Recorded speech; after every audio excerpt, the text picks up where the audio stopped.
अथ चतुर्दशोऽध्यायः 14वां अध्याय। अपशकुन देखकर महाराज युधिष्ठिर का शंका करना और अर्जुन का द्वारका से लौटना। सूत जी कहते हैं, स्वजनों से मिलने और पुण्य श्लोक भगवान श्री कृष्ण अब क्या करना चाहते हैं, यह जानने के लिए अर्जुन द्वारका गए हुए थे। कई महीने बीत जाने पर भी अर्जुन वहां से लौटकर नहीं आए। धर्मराज युधिष्ठिर को बड़े भयंकर अपशकुन दिखने लगे।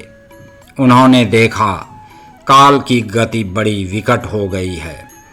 जिस समय जो ऋतु होनी चाहिए उस समय वह नहीं होती और उनकी क्रियाएं भी उल्टी ही होती हैं। लोग बड़े क्रोधी, लोभी और असत्य परायण हो गए हैं। अपने जीवन निर्वाह के लिए लोग पापपूर्ण व्यापार करने लगे हैं। सारा व्यवहार कपट से भरा हुआ होता है। यहाँ तक कि मित्रता में भी छल मिला रहता है। पिता माता, सगे संबंधी, भाई और पति पत्नी में भी झगड़ा टंटा रहने लगा है।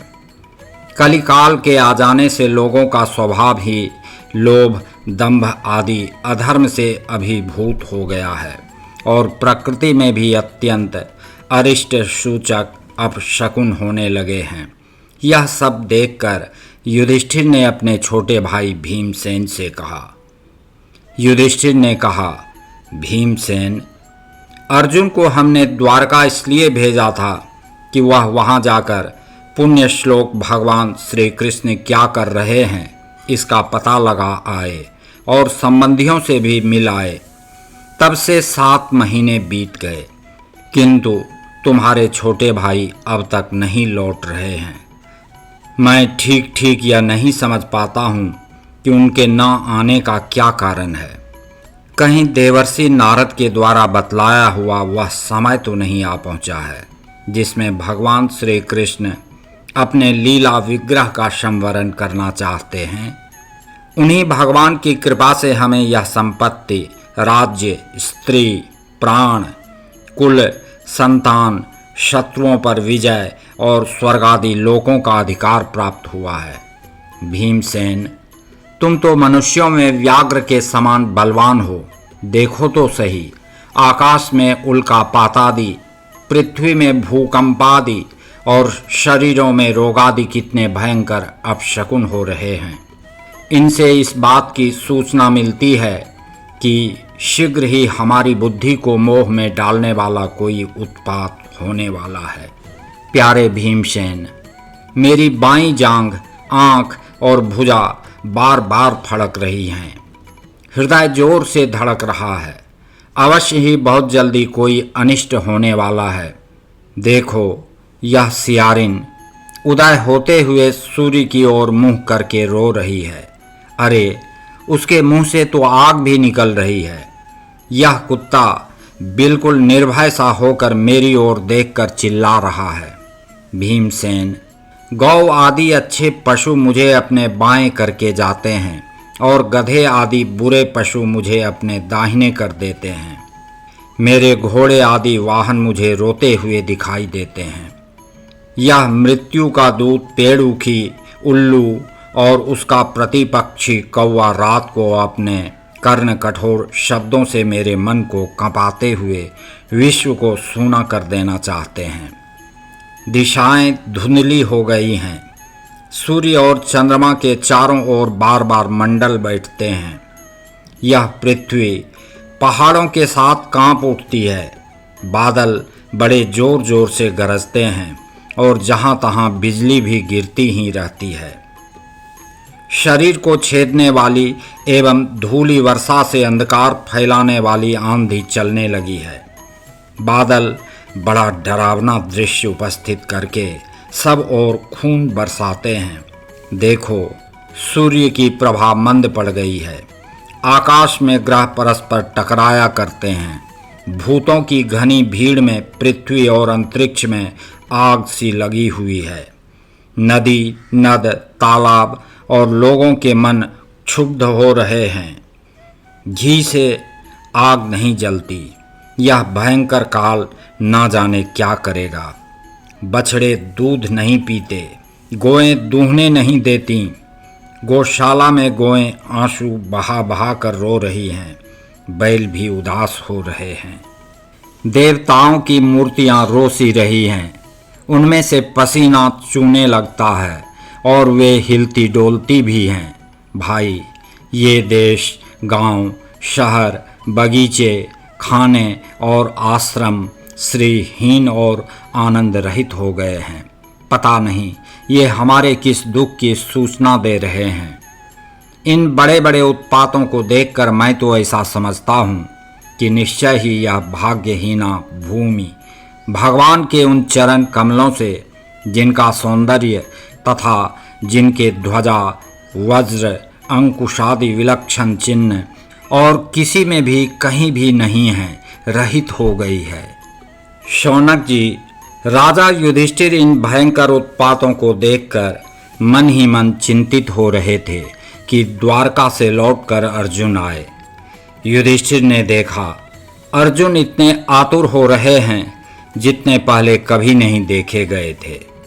मुंह लटका हुआ है, कमल सरीखे नेत्रों से आंसू बह रहे हैं और शरीर में बिल्कुल कांति नहीं है। उनको इस रूप में अपने चरणों में पड़ा देखकर युधिष्ठिर घबरा गए।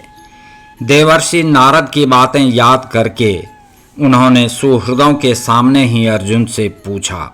युधिष्ठिर ने कहा, भाई, द्वारकापुरी में हमारे स्वजन संबंधी मधु, भोज, दशार्ह, आर्ह, सात्वत, अंधक और वृष्णिवंशी यादव कुशल से तो हैं।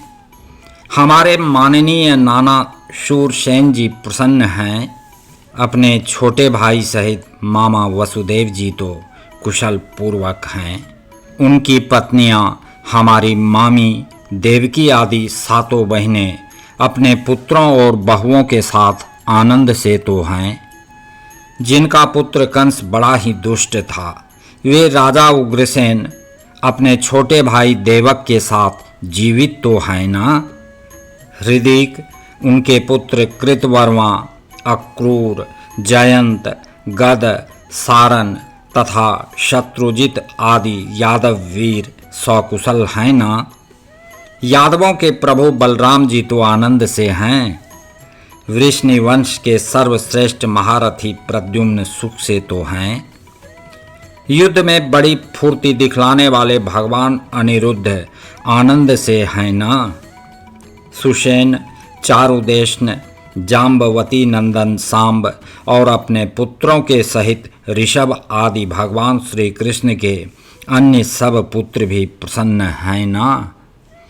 भगवान श्री कृष्ण के सेवक श्रुतदेव, उद्धव आदि और दूसरे सुनंद नंद आदि प्रधान यदुवंशी जो भगवान श्री कृष्ण और बलराम के बाहुबल से सुरक्षित हैं, सब के सब सकुशल हैं ना।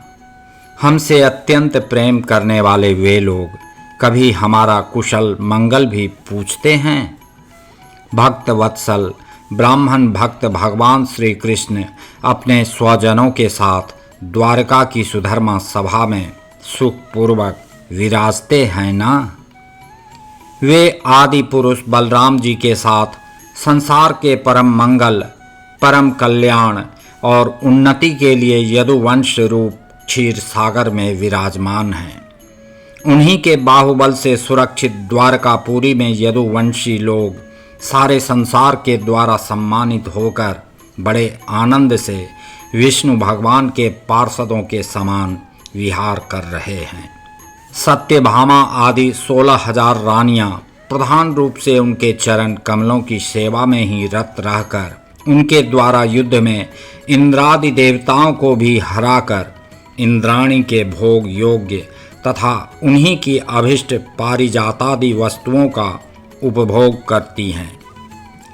यदुवंशी वीर श्री कृष्ण के बाहुदंड के प्रभाव से सुरक्षित रहकर निर्भय रहते हैं और बलपूर्वक लाई हुई बड़े बड़े देवताओं के बैठने योग्य सुधर्मा सभा को अपने चरणों से आक्रांत करते हैं। भाई अर्जुन, यह भी बताओ कि तुम स्वयं तो कुशल से हो ना। मुझे तुम श्रीहीन से दिख रहे हो। वहाँ बहुत दिनों तक रहे, कहीं तुम्हारे सम्मान में तो किसी प्रकार की कमी नहीं हुई? किसी ने तुम्हारा अपमान तो नहीं कर दिया? कहीं किसी ने दुर्भावपूर्ण अमंगल शब्द आदि के द्वारा तुम्हारा चित्त तो नहीं दुखाया?